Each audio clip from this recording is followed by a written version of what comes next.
Rafael Morales Arce, bienvenido. Como siempre, es un placer contar con su participación en nuestro programa. Muchas gracias. Bueno, pues hoy vamos a hablar con Rafael Morales Arce sobre dos temas centrales en la política económica y que el profesor Morales Arce conoce muy bien desde el ámbito profesional y también desde el docente por sus trabajos e investigaciones en este campo.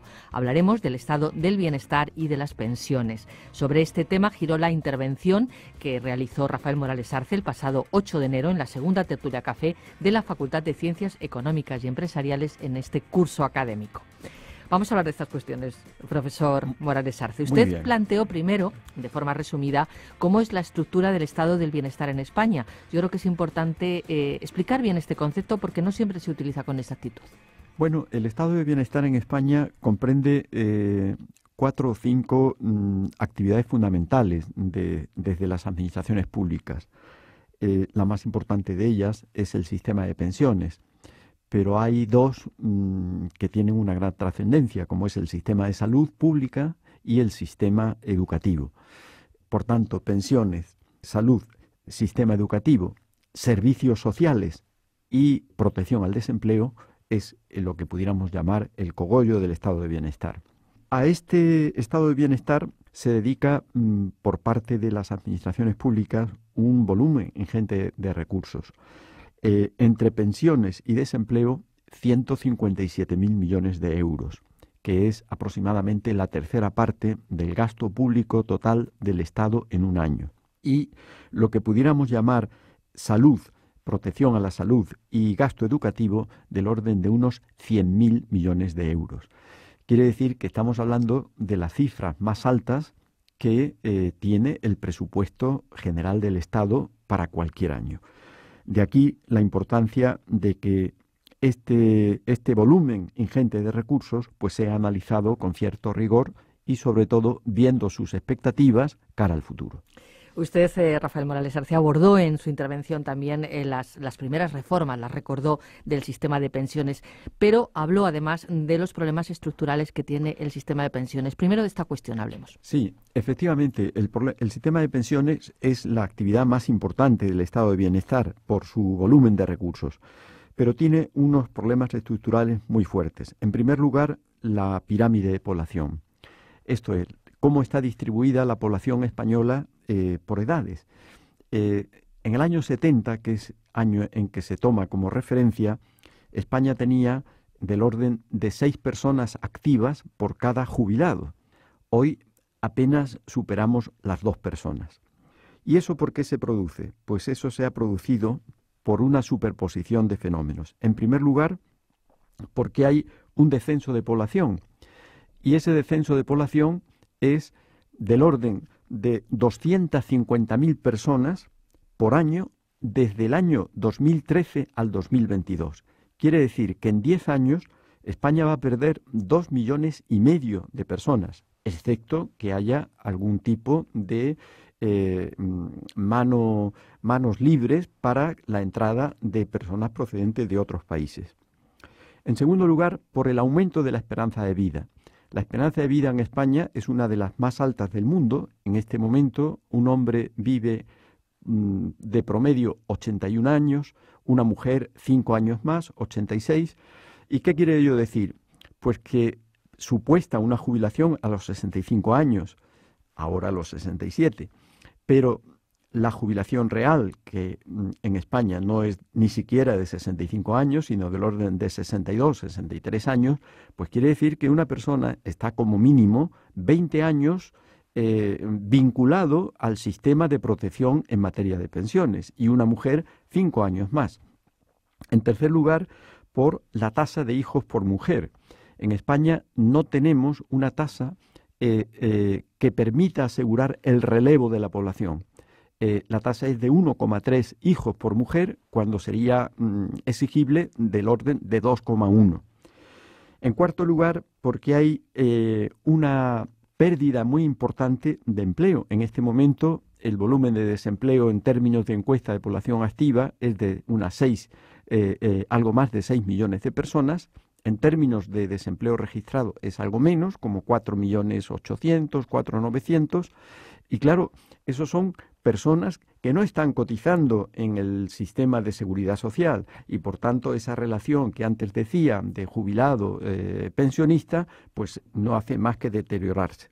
Y hay una última cuestión que es muy importante y es la relación que hay entre cotizaciones y prestaciones. En España no cotizamos, como ocurre en otros países, por los salarios reales, sino cotizamos por lo que se llaman unas bases que limitan, por hablar en términos de aquellos que tienen la categoría profesional más alta, lo limitan a 3.500 euros al mes. Quiere decir que ese es el salario máximo desde el punto de vista de la cotización. Quiere decir que si una persona gana 8.000, pues lógicamente ya no está cotizando por la diferencia entre 8.000 y 3.500. ¿Qué quiere decir eso? Que claro, también las pensiones, al contrario de lo que ocurre en otros países, pues están también limitadas, puesto que tienen una cierta relación con lo que se ha cotizado. Pero hay un problema adicional, es lo que se conoce como una asimetría. ¿Y esa asimetría cuál es? Que una persona que esté en la tarifa más baja de cotización, en los 35 años que está cotizando, supuesto que tuviera esa vida laboral, pues ha pagado del orden de 50.000 euros en términos de moneda constante. Pero lo que va a percibir a lo largo de su vida, supuesta esa esperanza de vida que decía antes, pues va a ser del orden de unos 250.000 euros. Quiere decir que va a percibir, en contra de lo que la gente dice, bueno, no, tú vas a percibir del orden de 2 a 3 veces más de lo que has cotizado. Y si esa comparación la hacemos con la gente que tiene los salarios más altos, pues la proporción es parecida. Ha cotizado del orden de 250.000 euros, pero va a percibir más de 500.000. Quiere decir que hay una desigualdad entre lo que realmente se aporta y lo que después se va a percibir. Eso es un problema que se deriva del sistema de gestión que tienen las pensiones, que es un sistema de reparto de capitales de cobertura, en virtud del cual pues está definida la cotización y está definida también la prestación que vas a recibir, que es una de las cosas que al final diré que, a mi juicio, debería alterarse, que España debiera pasar de un sistema de prestación definida a solo de contribución definida, en función de los avatares que tiene el sistema o que puede tener a lo largo de los años. Sí, porque recordemos brevemente, antes de pasar a esas primeras reformas, o sobre las primeras reformas, nos vamos a referir a 1985, de cómo se financian las pensiones en España y si el sistema es diferente al modelo o a otros modelos que existen en Europa. Sí, normalmente los sistemas de pensiones tienen 3 grandes modalidades, que es el sistema de reparto de capitales de cobertura, que es el que se practica en España y también en otros países. Está el sistema de capitalización, que se practica en Suecia, Chile y en menor medida en otros países. Y después hay un sistema mixto que combina particularidades del de reparto y del de capitalización. En España es el sistema de reparto de capitales de cobertura, porque incluso con las últimas reformas el sistema sigue siendo el mismo. ¿El Estado en qué parte interviene dentro de lo que son los presupuestos separados de los de la Seguridad Social? No, el Estado interviene en varias cuestiones. En primer lugar, interviene en lo que se llama complementos de mínimos. ¿Por qué? Pues porque las pensiones, como el sistema en España es de prestación definida, está definida la prestación hasta ahora. Quiere decir que si yo tengo una pensión de 2.000 euros mensuales, pues esa pensión la conozco en el momento en que se inicia mi proceso de jubilación. Y a lo largo de mi vida, de los años que yo sobreviva, esa pensión se venía ajustando normalmente con el índice de precios al consumo del mes de noviembre anterior al nuevo año. Eso ha sido así hasta el año 2011. En 2011 el gobierno congeló las pensiones y no hizo la revisión que por ley correspondía. Dictó un decreto ley y dijo que ese año no se revisaban las pensiones. En 2012. Esa decisión la tomó en 2011 y no se revisaron las pensiones en 2012. Quiere decir que el Estado tiene una parte muy importante en la fijación de los límites de la pensión, en la fijación de la revisión anual que se hace y en lo que se llaman los complementos a mínimos. Esto es, que si yo percibo una pensión muy baja, por ejemplo, porque he tenido unas cotizaciones pequeñas y tengo una pensión de 400 euros en vez de los 2.000 que decía antes, el Estado sostiene que hay un umbral por debajo del cual no se puede percibir una pensión. Si ese umbral se sitúa en 700 euros, pues quiere decir que yo tengo un complemento a mínimos de esos 200 o 300 que tenía hasta los 700 que el Estado me asigna como forma de alguna manera de uniformizar las percepciones mínimas de todos los pensionistas. Pero ¿qué ocurre? Que esa decisión que la toma el Estado la financia la Seguridad Social, cuando lo lógico sería que eso fuera financiado por los impuestos generales, esto es, por aquellos ingresos públicos que son ajenos al sistema de Seguridad Social. ¿Por qué? Pues porque el sistema de Seguridad Social, como es un sistema contributivo, si usted tiene una pensión de 400 euros o de 300 euros, es porque ha contribuido para tener esa pensión. Me parece muy bien que el Estado ponga un límite inferior de 700, pero esa diferencia no tiene por qué ir a cargo de la Seguridad Social. Eso es lo que ha ocurrido en España en los últimos años. Ahora ya, en 2014, la ley de presupuestos contempla que eso ya lo asuma el Estado, pero ha estado muchos años sin haberlo asumido. Igual que ha ocurrido con otras prestaciones. Por ejemplo, la Seguridad Social antes financiaba la salud, pero desde que se hizo la Ley General de Sanidad, el Estado, la Seguridad Social deja de financiar la salud tiene que salir de los presupuestos generales del Estado, pero ¿qué ha ocurrido con todo ese patrimonio y con todos esos empleados que tenían los servicios de la Seguridad Social en todas las provincias de España? Pues que eso ha pasado a ser propiedad del Insalud, cuando realmente eso se financió, eso se hizo con los presupuestos de la Seguridad Social. Compleja situación, sin duda. Hablaremos de estas cuestiones seguro más adelante. Las primeras reformas, Rafael Morales Arce, la reforma de 1985. Bueno, esa reforma lo que hizo fue, para asegurar la sostenibilidad del sistema, evolucionar en el cálculo de la primera pensión. Decía, usted va a recibir la primera pensión teniendo en cuenta las bases de cotización de los 2 últimos años que ha trabajado. Con lo cual, claro, pues la pensión de entrada era alta porque yo he cotizado en los 2 últimos años normalmente por el salario más alto que he tenido a lo largo de mi carrera profesional. Luego la pensión ya se calculaba sobre una base más alta. ¿Qué se hace en 1985? Pues se dice, no, 2 años es muy poco y se pasó a 8. A partir de ese momento a 8. Y a partir del momento en que estaba en 8, se evolucionó hasta 15 años, que es en la situación que está ahora. Quiere decir que ahora se calcula la base de la pensión en base a las cotizaciones de los últimos 15 años, que eso ahora es lo que se ha reformado. Ahora eso ya son 25 años. E incluso había una moción para que fuera la cotización de toda la vida laboral, que sería lo más lógico. Quiere decir que yo he empezado teniendo un salario muy pequeño al principio de mi carrera profesional, ese salario ha ido aumentando, entonces la lógica sugiere que la pensión se calcule en base a la cotización a lo largo de toda la vida laboral. No, en España ahora será los 25 últimos años. Fue muy importante durante muchos años, y sigue siéndolo, la comisión creada, denominada del Pacto de Toledo, para velar por la sostenibilidad de las pensiones. ¿Cuál fue su función? ¿En qué año comenzó? ¿Y qué se está haciendo ahora desde esta comisión? Sí, bueno, la comisión del Pacto de Toledo ha tenido una aportación muy significativa. En primer lugar, fue muy acertado que se constituyera esa comisión. ¿Y por qué? Hombre, el tema de las pensiones afecta hoy en España a 9 millones de personas, 9 millones de pensionistas, pero eso traducido a población real, pues puede ser el doble, porque claro, cada pensionista tiene como mínimo una persona más, su esposa, su esposo y algún familiar. Quiere decir que estamos hablando de casi 20 millones de personas, que es casi la mitad de la población española. Por tanto, eso es muy importante. Y para que la norma no tuviera un determinado color político, pues lógicamente ahí están representadas todas las fuerzas políticas. Por eso era una comisión del Parlamento, en donde están todos.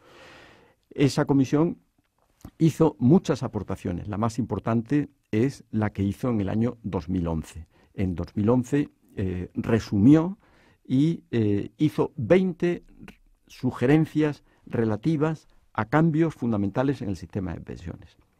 De esas 20 sugerencias, los gobiernos han tomado en consideración alguna de ellas totalmente, literalmente tal como se había, otras parcialmente, y otras no se han tomado en consideración, ni por el gobierno actual ni por el gobierno anterior. Bueno, hasta cierto punto es lógico, porque quien tiene realmente la responsabilidad es el que gobierna. Pero bueno, creo que ha estado bien, ha sido una aportación importante y sobre todo que esas aportaciones que fueron aprobadas por sus miembros con casi unanimidad, pues reflejan un sentir que el Estado, excepto que hubiera implicaciones económicas o sociales muy fuertes, no tenía más remedio que aceptar. Yo creo que ha sido muy importante ese trabajo de la Comisión del Pacto de Toledo. Bien, pues hablemos de esas dos reformas, si le parece, Rafael Morales Arce. La reforma de 2011, que toma como punto de partida o como una parte de su contenido las sugerencias del Pacto de Toledo, y la reforma de 2013. La de 2011, la aportación más importante es que la edad de jubilación se eleva de los 65 años que estaba a 67, de una manera progresiva, a partir hasta el año 2027, en que ya todo el mundo se jubilaría con 67 años. Esa es la segunda, es la que antes hemos comentado. Se pasa el número de años mínimo para jubilarse de los 15 que era actualmente hasta los 25. Y hay también una manera diferente de calcular la base reguladora de la pensión. La base reguladora de la pensión se calcula a través de una fórmula matemática compleja de explicar, pero que tiene en cuenta, por así decirlo, las cotizaciones de los primeros 24 meses, las cotizaciones del mes 25 hasta el 300, ajustada a la inflación y dividido todo ello por 350. Así se calcula la base reguladora. Quiere decir que es completamente diferente al año anterior. Se establece una congelación de las pensiones, como he dicho antes, para el año 2012, cosa que, hombre, no sentó bien, puesto que no sé si se hizo el 28 o 29 de noviembre, y era el 30 de noviembre la fecha límite en que se podía tomar esa decisión. Todo el mundo esperaba que las pensiones se revalorizaran en el IPC del 30 de noviembre, pues unos días antes se dijo que no había, quiere decir las pensiones se congelaron. Y para mí la aportación más importante es, como he dicho, es el cálculo de lo que se llama el factor de sostenibilidad. Esto es, un factor que va a permitir que el sistema sea sostenible a largo plazo. En 2012 entra el nuevo gobierno, en diciembre del 2011. Y claro, una medida que tiene que tomar es cuál va a ser la pensión del año 2013, porque la de 2012, como he dicho, estaba congelada. Entonces, ¿cuál debe ser la pensión? Y se adopta un acuerdo en virtud del cual las pensiones inferiores a 1.000 euros se revalorizan en un 2% y las pensiones superiores a 1.000 euros se revalorizan el 1%. Esa decisión ya la toma el nuevo gobierno, el gobierno actual. Y, bueno, que también falta respeto a la norma que había estado vigente durante muchos años. Pero esa fue la principal medida que se toma en ese momento. Y ya se prepara la constitución del equipo que va a proponer los cambios en el sistema a partir del año 2013. Ese cambio no es otra cosa que desarrollar el factor de sostenibilidad que había creado el gobierno anterior en su ley del mes de agosto del año 2011. ¿Y cómo se matiza y cómo se desarrolla ese factor de sostenibilidad? Pues en base a dos complementos muy importantes, o dos subfactores muy importantes. Uno es el factor de equidad intergeneracional y el índice de revalorización interanual. Con lo que vemos que, de alguna manera, lo que se quiere es legislar sobre cosas que antes se habían hecho, no digo de manera irregular, pero sí de manera contraria a la norma que venía existiendo hasta ese momento. ¿En qué consiste el primero, el factor de equidad intergeneracional? Pues ese factor lo que pretende es lo siguiente, algo que debe entenderse muy bien, y es que dos personas que se jubilen a la misma edad, 67 años, y con las mismas cotizaciones, tengan la misma pensión, aunque se jubilen en momentos distintos. ¿Por qué? Porque la jubilación tiene que ser equitativa en relación a sus años de cotización y a la edad que tienen. Naturalmente, si en vez de jubilarse a los 67 años se jubila con anterioridad, pues eso tendrá la correspondiente penalización. Ese es el primer factor, el factor de equidad intergeneracional, que asegura que dos personas, como digo, con la misma edad y las mismas cotizaciones, tengan la misma jubilación. Y el segundo es el índice de revalorización interanual, esto es, en qué proporción se va a revisar la pensión cada año. Y aquí se introduce una cuestión muy importante, y es que toman en consideración 4 indicadores fundamentales. Primero, la pensión tiene que revisarse de acuerdo con la situación de la economía española en el año que va a comenzar, cuestión que todo el mundo debe entender. En segundo lugar, el número de pensionistas, esto es, el número de pensionistas que se estima van a entrar en el año siguiente, puesto que, claro, los recursos disponibles tienen que repartirse entre un determinado número de personas. El tercero es lo que se conoce con el nombre de factor de sustitución. Esto es, las pensiones de los que salen del sistema por fallecimiento o por cualquier otra razón siempre son inferiores a las pensiones del que va a entrar. Porque si yo he estado recibiendo la pensión durante 10, 12, 14 años, lógicamente la pensión que yo dejo de percibir porque he fallecido, pues tiene que ser inferior a la pensión del que va a entrar. Ese es el tercer ajuste. Y el cuarto ajuste es el presupuesto de ingresos y gastos de la Seguridad Social para el año siguiente. Quiere decir que contempla la situación económica, el número de pensionistas, el factor de sustitución y el presupuesto de la Seguridad Social. Este último afectado por un factor alfa, un factor que corrige la relación entre ingresos y gastos del sistema. Y en base a eso se determina en qué porcentaje se va a revisar la pensión. Pero con otra limitación adicional, o sea, que tenemos que ver que hay muchas cautelas La primera es que todas las pensiones tienen que ser revisadas positivamente, con un mínimo... Le iba a preguntar por el tema, sí. Con un mínimo del 0,25%. Quiere decir que si yo tenía una pensión de 2.000 euros, pues yo voy a tener al año siguiente 2.000 euros más el 0,25% de esos 2.000 euros. Con lo cual, las pensiones nunca van a bajar, en contra de lo que se ha dicho. No van a bajar respecto a la que percibía el año anterior. Y segunda limitación, que en caso de bonanza económica, en caso de que esos 4 factores que antes he dicho sean muy favorables, tendrá un tope. Y ese tope es el IPC, que se espera para el año, más el 0,50%. Con lo cual, hay un tope mínimo y un tope máximo. Si el IPC sube el 2%, pues como máximo, aunque la pensión tuviera que ser, se subiera el 5%, pues van a decir, no, sí, usted tiene el IPC, que es el 2%, más 0,5%. 2,5, no va a tener el 5% que las circunstancias aconsejarían revisar. Quiere decir que tengo un tope mínimo y un tope máximo. Con una particularidad, que eso no lo va a decidir la Seguridad Social. Bueno, lo va a decidir una autoridad fiscal independiente. Quiere decir que es una autoridad fiscal que se crea en la ley que ha sido aprobada el 26 de diciembre del pasado año, y que es la que de alguna manera pues va a contar con un interventor, con un veedor que va a propiciar que ese factor de equidad intergeneracional y ese índice de revalorización interanual no se salgan de los parámetros que serían aconsejables en ese momento.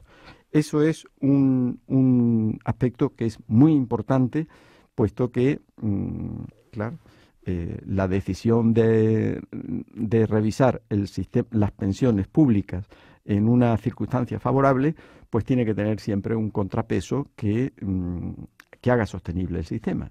No hay que olvidar una cosa, que es las medidas que ahora se han adoptado van a permitir un ajuste, un ahorro en el sistema de pensiones. Claro, la gente dice, sí, la pensión de un año para otro no va a bajar, porque va a subir mínimo ese 0,25%. Pero claro, con las normas que se han adoptado, el ahorro que va a obtener el Estado del 2013 al 2022 son 30.000 millones de euros. Cantidad, ahorro que va a venir muy bien para que efectivamente el sistema sea sostenible. Este tipo de ajustes, no exactamente igual que en España, se ha hecho en muchos otros países. Y bueno, y está funcionando. Se ha hecho en Francia, se ha hecho en Italia, se ha hecho quiere decir que es importante. ¿Va eso a asegurar la sostenibilidad del sistema? Yo tengo algunas dudas. Sí es evidente que algo se va a ahorrar, pero que el sistema sea sostenible en los términos que se pretende, pues tengo dudas, porque creo que hay 2 o 3 cuestiones muy importantes que no se han abordado. ¿Como por ejemplo? Por ejemplo, la primera es, que lo hemos comentado, es que el sistema en España es de prestación definida y, en mi opinión, el sistema debiera ser de contribución definida. O sea, está asegurado lo que usted va a contribuir, pero no lo que va a percibir, porque es que eso depende de todos esos factores que hemos ido considerando antes. Porque si la esperanza de vida sigue aumentando y pasamos de 81 a 85 años en los hombres y de 86 a 90 años en las mujeres, pues estamos hablando de 8 años más de estar vinculados al sistema de pensiones, y eso no está calculado en los modelos actuariales que hasta ahora se han hecho. Quiere decir que eso va a originar una pérdida de recursos del sistema que de alguna manera obligará a tomar nuevas medidas. Después hay una cuestión que es muy importante, y es el de las instituciones complementarias. En España no hemos valorado adecuadamente las instituciones complementarias, por ejemplo, los fondos de inversión, los planes de pensiones, los seguros de jubilación, etcétera, todas esas figuras que permiten complementar la jubilación. ¿Y por qué no? Pues porque el tratamiento fiscal no es el adecuado. Esas instituciones, especialmente los planes de pensiones, favorecen más a la institución financiera que los comercializa, que se asegura una comisión por el mero manejo de esos recursos financieros, que el propio interesado. Si las comisiones son del 3 o 4% y el interesado lo que tiene es una revalorización del 2%, lo que está haciendo pues es sencillamente regalándole el otro 2% a la entidad financiera que ha supuesto. Entonces, ya la propia OCDE ha denunciado esa carencia del sistema de pensiones complementarias en España. Por tanto, yo creo que eso es algo que debe desarrollarse. ¿Y por qué debe desarrollarse? Por un razonamiento económico que los alumnos de la facultad lo entenderán. Es que en España en estos momentos tenemos 425.000 millones de euros, casi la mitad del PIB de España de un año, en estas instituciones, en planes de pensiones, fondos de inversión y productos de seguros. Y esos recursos, que están muchos invertidos en renta fija, en renta fija pública, debieran estar en el mercado de capitales y debieran estar generando el desarrollo económico en la agricultura, en la industria, en los servicios, en la actividad económica, porque eso es lo que realmente va a generar empleo.